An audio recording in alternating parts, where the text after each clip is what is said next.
Well, welcome to a really chilly fall evening here on Watchman Ranch. We just pulled up to the house. Again, we are at 9,000 feet. It's pretty late out tonight. We've got a whole weekend of storm coming. Let's come take a look at our cistern here. I can hear water flowing.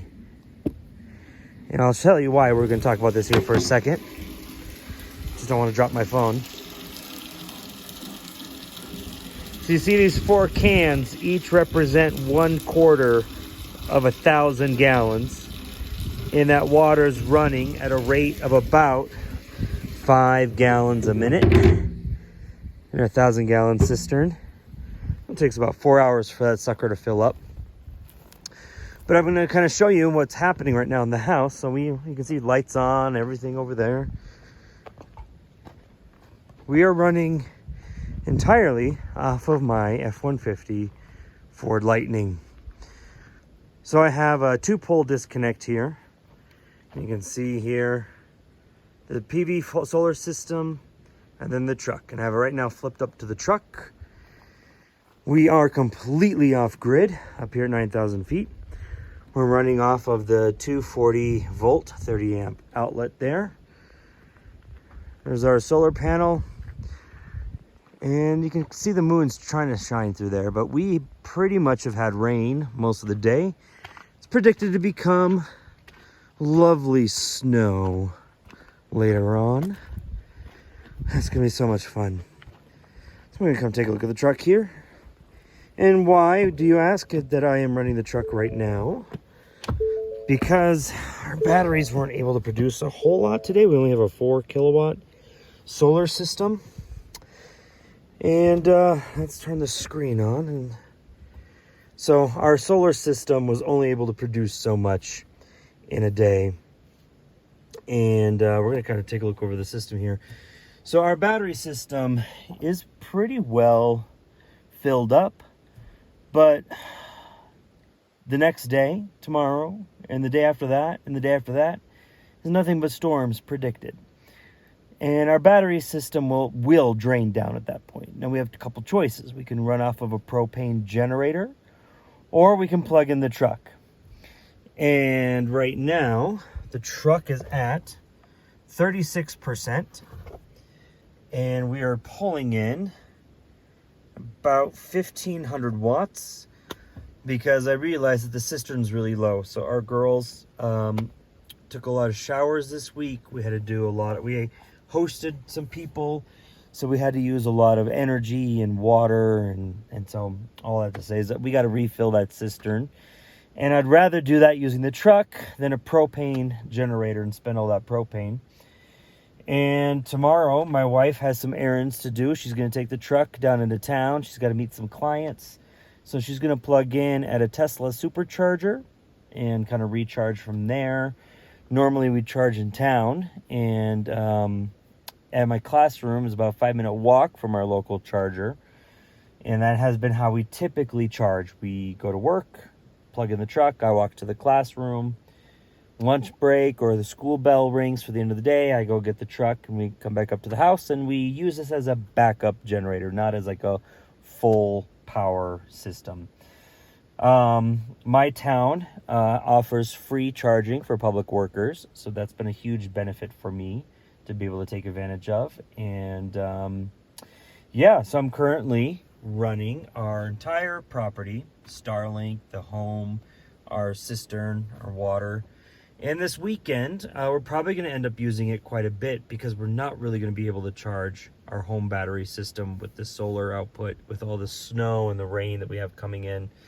And that's going to make for an interesting weekend to test out Pro Power. I've only done like just minor tests with Pro Power. And this one will really kind of push the limit a bit with us doing a lot of driving around and coming back to power the property. One thing that I do think Ford kind of needs to work on is you can see that the trip meter is still counting down. So when you activate Pro Power, it doesn't have a separate like mode for that. it doesn't pause this timer. So what it does is it starts draining down the efficiency of this trip, meaning that what the truck thinks I can do for driving distance dramatically goes down, despite the fact that I still have quite a lot of percent left in the truck in terms of state of charge. And I'm going to tell you why that is an annoying impact, because in the Pro Power settings, the reserve is based on miles of driving remaining, based on what the truck thinks you can do. Well, this timer is still going, bringing down the efficiency of this overall trip, bringing down what the truck thinks we can do for range. So I could hit this timer of 15 miles way before the truck actually would get down to 15 miles of range, which is frustrating. So I can't tell it, shut off at 10%. I have to tell it shut off at like 15 miles, or you can go down to 10. But all that to say is the software here is fine for monitoring the system, but for actually engaging the system and using the system, there's still some changes that need to be made here. Well, it snowed. So last night, I mentioned that we're running the truck off of Pro Power. Yeah, these guys are upset too. That we're going to be running the truck off of Pro Power. And kind of glad we did. Keep those batteries for the home system somewhat charged. Let's take a look now. It's about 7:15 in the morning. Let's turn the screen on. So I got the coffee maker on. So that's what you're seeing right there. But overall, it was pretty a quiet night. But this is what I was talking about in that previous section. This trip timer stayed on. The efficiency dropped. We're at 29% charge. When I started this video last night, we were at 36% charge. And our range dropped down to 30 miles. I have 15 miles of charge remaining before it shuts off Pro Power. But I have 1/3 of my battery pack, a little under 1/3 of my battery pack remaining. And it's all downhill from here. So tying Pro Power to the mileage range is not great, because it's cold. You can see the battery is not super cold, but it's 31 degrees on October 18. And my motor dropped down a bit because of the cold, but the range dropped because of the cold. And that's just not great, because now, if I need to keep the house charged up, well, in 15 miles, I'm done, and it's going to manually shut off. So Ford, we really need to remove this from the efficiency range of the truck and move it just into just flat out miles. I mean, a percent of the pack, because it's just, there's a lot of battery left in there, and it's all downhill from here. So, oh my goodness, look at all this snow. Holy cow. October 18, 2024. Woot. Well, it's a Saturday morning now, Watchman Ranch. The storm has passed for the most part, and you can see we still have the resulting snow from the initial storm. But we're gonna have some more clouds today, and it's supposed to even maybe be more stormy again. So we're gonna put the truck back on to powering the home here for a second. But with this sunlight here, I just kind of wanted to show a little bit about what we have here for our setup. So first, we have with the truck. So we have here a 240 volt at 30 amp, 4-prong plug, or I should say outlet. Now, the tricky thing, there are two separate breakers. There's an A and a B, and they work together to put a total output of 72 kW, 7.2. So this one plug operates off of both these breakers. And so these two breakers work independently, but then they combine to work up here. and there's a whole separate breaker in the front. Now, you can activate when the truck is on, you can click the switch here, and that can turn it on back here, or you can turn it on inside the truck. And then of course you have a reset for those in case you flip it. The thing you have to know and understand about the outlets here in the truck is that they are a bonded ground and neutral. So the ground had to be disconnected in the disconnect. So that's something that if you want to have some sort of similar setup, you do need to understand that the truck has a bonded ground and neutral. So if there's another ground in wherever it is you're wiring up to, it will create a feedback loop and it'll shut the truck off real quick. It won't destroy the truck, it'll just flip the breaker. So this is a 2-pole disconnect that I had set up. Now it works for my particular system because I am completely off grid. Here's my PV disconnects right here, and here's where all of our solar array stuff kind of comes in together. But I truly am off grid. I have no utility whatsoever. So I don't really need to worry about any sort of like main grid tie-up, backup solution sort of thing. I can literally just put a disconnect, flip the switch, and the power goes from my PV system to the truck system. So I'm going to do that right now. So I'm going to flip the switch. So first I kind of put it off for a moment. I kind of feel like I'm in Frankenstein for a moment here. Okay, so then I take the cord that I put up here. I just used a bike rack sort of thing. And it's a little tricky to do one-handed here, but so I'm going to have the plug right here. I might not be able to do this one-handed, but we'll find out. Or you could just get a little dizzy here. Yep, I'm gonna have to set you down for a second. Sorry guys, get dizzy. Sorry. All right, tricky to do one-handed. So I have about a 20-foot cable. Me and the electricians worked out, but that this would be the length of the cable that we would need without having any sort of loss, while also being able to stretch out enough where if I have too much snow here, I don't have to park right on the building. Turn the truck on. Excuse me, sorry about that. Truck is on. Okay. So my wife did a lot of driving around yesterday, 65% currently. The bed outlet is not shut. Supply power, yes. Pro power. It's a little slow.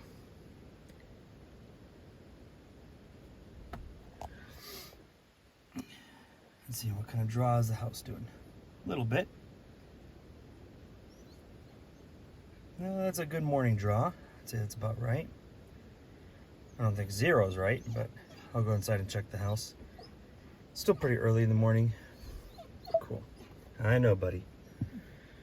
All right, so my wife did a lot of driving around yesterday, came back at about 65%. And again, as mentioned in a previous video, this timer is now running. This trip timer, the truck's efficiency is not separated from running Pro Power. So the longer this timer goes, the more efficiency is going to drop from the charge of the truck, which is going to make my range continue to dip down. And because Pro Power is tied to range and not percent state of charge, this is a very fluid shut off. It's not tied to percent, and it should be. So now we're going to go check inside the house. One thing that I'm curious about, I've been using Pro Power at night. And during the day, I have not tried Pro Power, where I'm wondering, with my disconnect, so the power output is coming from the truck. Will the solar input continue powering the batteries? That's something I'm curious to give a try. So let's go and take a look. Oh, did you find the little sheepy? Yep, I have kids.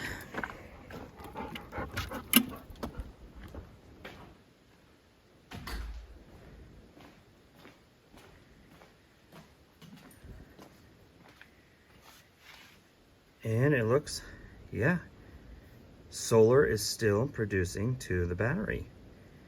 So that is really interesting. I can run off of the truck and let the solar power up the batteries, and that would allow me to recharge the batteries during the day while riding off of the truck so we can use the home system at night. Hey, that's pretty great. Well, it has been a beautiful, surprisingly beautiful day up here at Watchman Ranch. And, you know, we're at 9,000 feet altitude. This morning, you saw quite a bit of snow in an earlier video clips going over our Pro Power usage. We had quite a lot of snow, but it all melted pretty quick. It's getting to be evening time now. We're getting ready to have some dinner. And an interesting thing about using our truck's Pro Power that I highlighted in our previous video. When I threw the PV disconnect, so disconnecting from the solar generation equipment and pulling power directly from the truck to the house, the solar equipment is actually still functioning.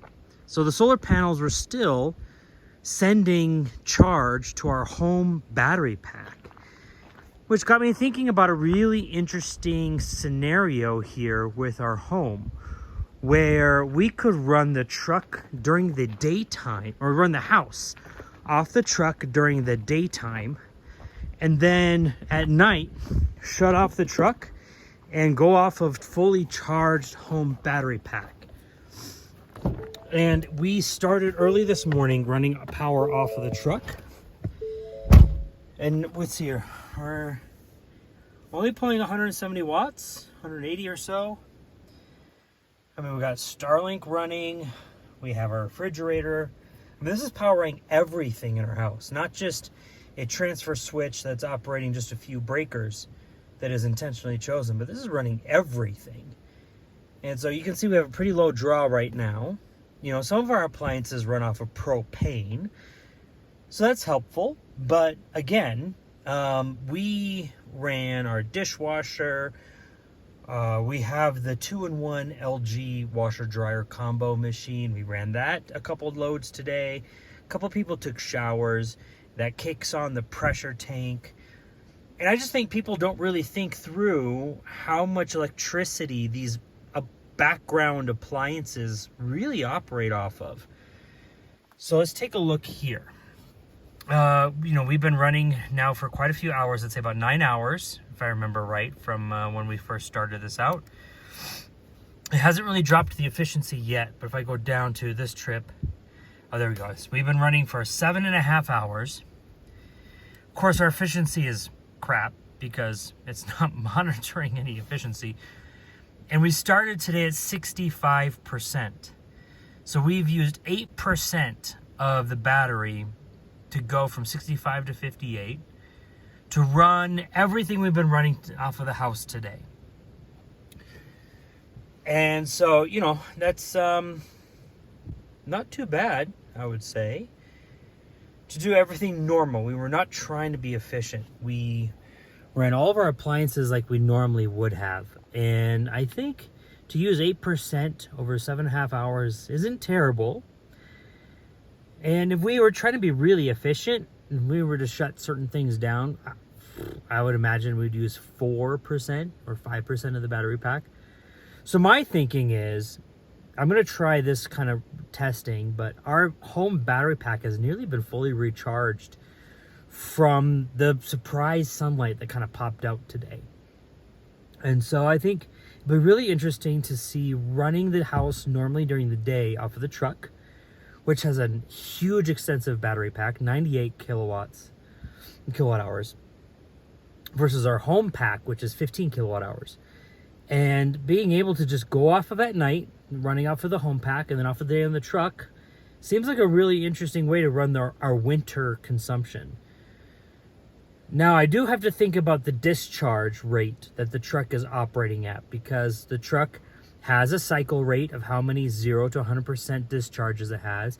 And running the truck on Pro Power like that obviously increases the amount of cycles that this truck's battery pack is going to go through. But again, my Tesla Model 3 standard range was rated for like 1,500 cycles of 0 to 100%. And if you go off of the efficiency of that car, I think that was like 400,000 miles before the battery pack got super degraded. What I haven't seen, and maybe you guys can help me, is I have not seen literature on what Ford has promised its battery packs to do in a charge cycle. So Tesla advertises theirs because they want people to feel really confident in their battery packs, but I've not seen how many charge cycles Ford is planning their battery packs to be able to go through before degradation is really a serious issue. If it's 1,500, 2,000, 800, I'm not sure. But either way, like even running the truck off of Pro Power and discharging the battery more frequently than a normal consumer, I'm not going to be super worried about degradation a whole lot. I do know that Ford has a buffer in the pack. It's 98 kilowatt hours usable, but I think it's more like 105 that's within the total pack. So there's a little bit of consumption that can happen there before I as a consumer notice it. But again, let me know your thoughts. If you had an off-grid home, what would you do? You have charging available in town. Would you run your property solely off of the truck most of the time, or would you use it as a backup emergency? If you have a Cybertruck, a Silverado, what thoughts would you have on using your truck's battery pack for powering a home? Would you want to just use a certain percent, or would you be comfortable discharging almost the whole thing because you could get down to work the next day? So this has been a really interesting experiment. Oh, excuse me. I got a little bit of a cold coming through. But this is clear. The truck is capable of powering my entire house for multiple days. And I am clearly not concerned about how its usage is going to be in terms of like a really big storm. If we get a week-long storm, I'm confident that we could power our house between the different methods of electricity generation that we have. When we have a week-long snowstorm, and that's going to be coming up here in the next month or so, I am really confident that I can leave the truck here at home and just power everything off of this and just hold off on our home battery pack. And so that when we do need to bring this down to charge, our home battery pack can kick in, run everything we need for that day, and then come back up with the truck fully charged and jump back onto this. So living off grid, you need to have multiple modes of power generation. You can't just rely on solar panels. You can rely on a propane generator, but propane in my area right now is about $2.40 a gallon. That's really expensive. We have a 1,000-gallon tank. So that's $2,400 just to fill that thing every time. So by having access to the truck, solar panels, generator, we have multiple means of generating electricity to make sure that at least the lights stay on and my wife can work from home. But let me know your thoughts about this weekend, about using Pro Power, using EVs in general up in an off-grid situation. I really think more vehicles should be able to discharge their battery packs. With the hurricanes that happened in Florida and North Carolina, it's clear that while fossil fuels are still something that we need to use, having access to big battery packs like this is just another way for people to have power and to be able to make sure that medications stay,